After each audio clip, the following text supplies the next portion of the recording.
Hi guys, today I have what I think is a really exciting video because somebody commented a while back on my video saying that they love reading classics but they never have anyone to talk to them about or don't know where to go to talk about them. So I thought I would start a series on my channel just talking about classics because at the moment I'm reading a mixture of classics and YA, and sometimes I feel like the YA can really overshadow the classics, so I wanted a proper place where I can talk to you about classics and only classics. So yes, I'm going to be either talking about a genre or a series of authors or a specific author or a time period. I'm going to do it by some kind of classification each time and I am super excited. So I thought that the best way to kick this off was by talking about my favourite authors ever because I love them so much and could talk about them all day. Today I am going to talk about the Brontes. This is a lot of books to talk about. I'm going to talk about the ones I've read first and then the ones that I have yet to read or one that I am currently reading. So the first books I want to talk to you about are by my favourite Bronte sister. I know that's quite a claim to make. I probably shouldn't have a favourite, but I definitely do. My favourite Bronte sister is Emily. She wrote Wuthering Heights, which is my favourite, or one of my favourite books of all time, and she also wrote a collection of poetry. This actual book, the physical book itself, is probably one of my favourite books that I own. It's got all of her poems in there and I love it. But first let's talk about Wuthering Heights. Wuthering Heights is one of these books that I tried to read and just did not understand it the first time. It has a really confusing narrative that if you don't really anticipate that, it can be quite disconcerting. But it is told from the perspective of a man called Lockwood who goes to the place that Wuthering Heights is set.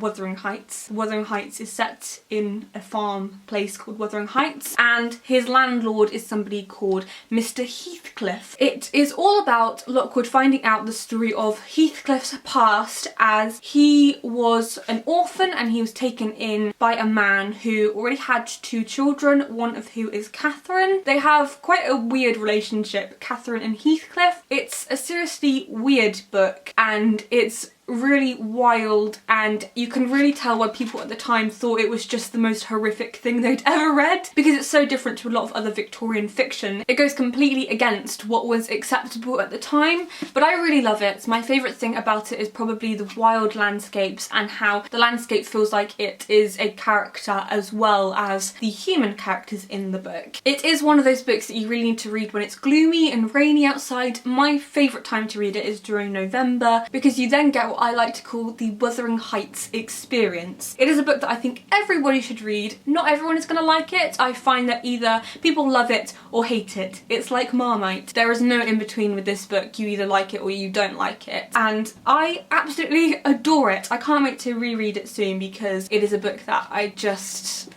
adore it. It's not one of those books that really you can say, oh, that was amazing, it was so cute and sweet, but that's why I love it. It's what makes it so special. And then Emily Bronte's poetry is something different altogether. She is my favourite poet. I don't want to say that her poetry is better than Wuthering Heights because it is completely different. But basically, Emily Bronte's poetry goes from when she was about 17 up to when she died. And that is incredible because all of the poems are of such a high standard. They are set in a fictional world called Gondor, which is pretty much my favourite place ever. It's ruled by princes and princesses. The only problem with it is that it can be quite outdated in the fact of like colonisation and things like that, so to a modern audience it doesn't really translate in a way that's acceptable, but it's not a huge part of the poems. A lot of it is to do with dungeons and being trapped, and there's a lot of death in here and war, and it's so interesting, and I think the quality of the poems, the structure of them, style is perfection. My favourite poem from here is probably The Night is Darkening Round Me. I love the atmosphere of it. The night is darkening round me, the wild winds coldly blow, but a tyrant spell has bound me, and I cannot go. It goes on a bit longer than that, but I love it. All the poems in here, as I said, are utter perfection, and I read them all the time. I'm never not reading this book. It's one of those ones that I've said I've read entirely, but it's one that I go back to every single time and find something new in there that I can read or interpret, and I would highly recommend that everybody read Emily Bronte's poetry because it is truly magical. The next Bronte author I want to talk to you about is Anne Bronte. I've read both of her books. The first one I read was actually the first Bronte book I ever read, and it was Agnes Grey. I love this book, but I think it's seriously underrated. Hardly anybody reads this. It's not one that's talked about widely, but I think it's a really special book. It is about a governess called Agnes Grey who has to become a governess to support her family because her father is ill, and so she goes away to 2 different families during the book and looks after their children. They are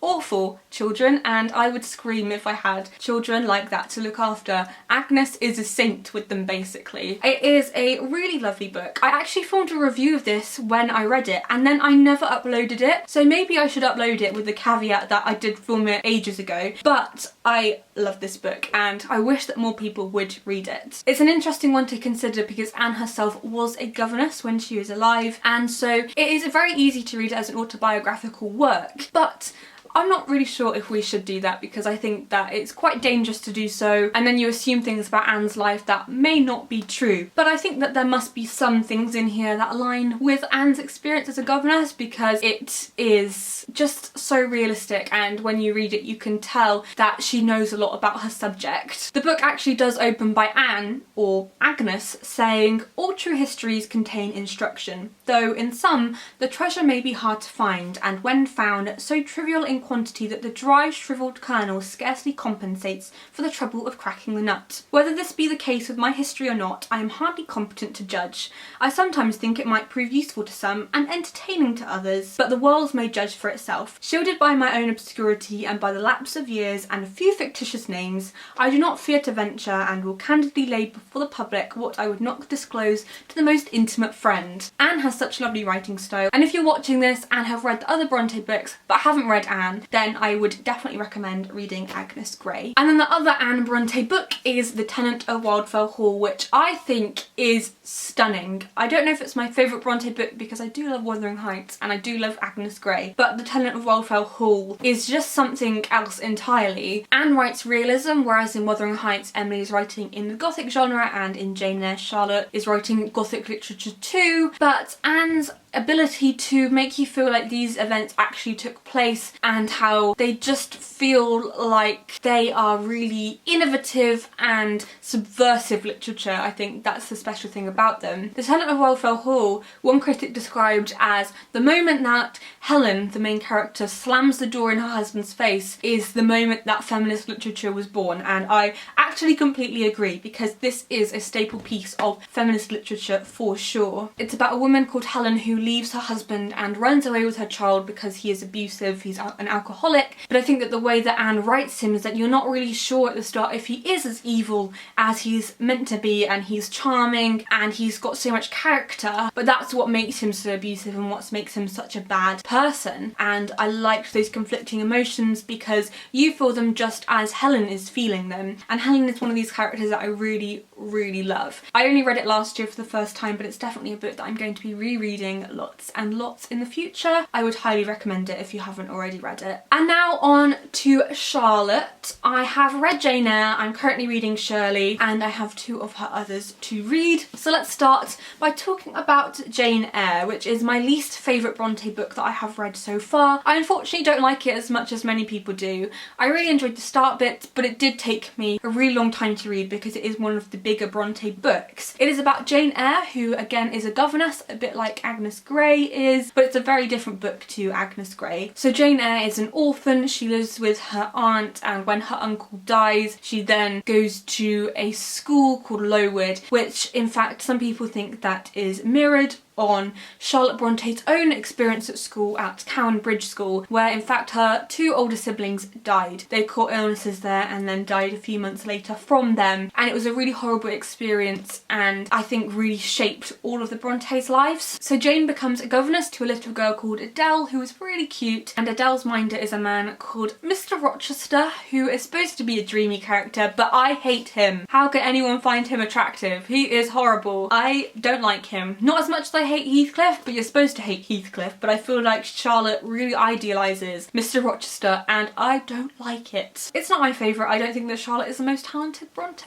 Just gonna put that out there. I don't like her writing style as much, I don't like her characters as much, but it's still a very interesting piece of literature to consider. Not my favourite book, but it is many people's favourite book. I just don't like it as much, sadly. Then at the moment I am currently reading Shirley and I am actually really enjoying this. This was Charlotte Bronte's second published book, but as you'll see in a bit, it was the third one that she wrote. I'm really enjoying this because it doesn't have the gothic aspects that Jane Eyre had, which I don't think were written as well as they were in Wuthering Heights. The gothic aspects in Jane Eyre are a lot more subtle and so you have to pick up on them. But I think that Charlotte Brontë writes realism really well, and I think that the most interesting thing for me about this book is that it talks about the Luddite uprisings and revolutions, as in the north lots of industrialisation was obviously taking place and workers' rights and workers' pay was very, very low, and so a lot of the workers would destroy equipment and things like that. And it's a really interesting book. I'm not too far in, I am only 63 pages in so far, but it's definitely one I'm going to be continuing on reading. It's one that I was hoping that I would read really quickly, but in the end didn't, and kind of put it down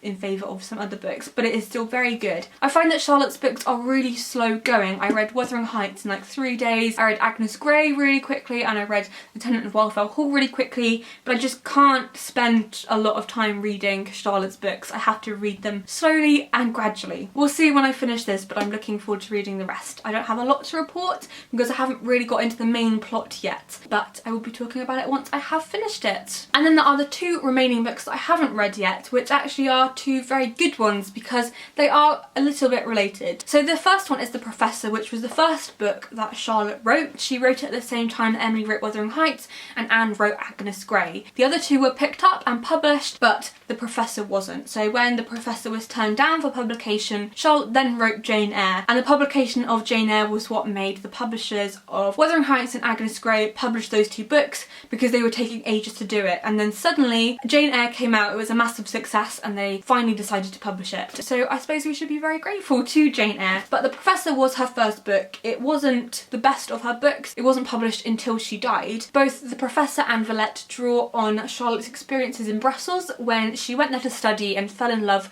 with a man called Monsieur Eyre, and she was pretty obsessed with him. She was depressed for a while after she came back and he totally spurned her, and I think we can really see his character, or how Charlotte perceived him, in characters like Mr. Rochester. Her fascination with him comes out through those characters, and you can really tell that because she just writes her male characters in such a way that you can just tell. Shirley is a bit different actually, so I'm quite enjoying that, but I think Villette is one of the ones I'm most excited to read, and I also really love this cover. I love the Penguin English Library editions. They don't have the best ones in these because they don't have good introductions or notes, but there are some notes in Charlotte's because she has this tendency to write a lot of French in her books. The other Brontes don't do it, but Charlotte just likes dropping French in randomly, so sometimes you need translations if you can't fluently read French. It's quite confusing, and sometimes she doesn't need to do it, but she still does. I'm really looking forward to reading both The Professor and Villette. I'm going to read The Professor first because I think you can probably tell how Villette was shaped by her writing The Professor. I don't know when I'm going to read these 2, but at some point in my life I will. I would like it to be soon, but I don't know when it will be. So that was my video all about the Brontë books. Let me know if there are any other Brontë related things you would like me to talk about, or you'd like me to do individual videos on each of these books. Let me know, and also let me know if there are any other authors, genres or time periods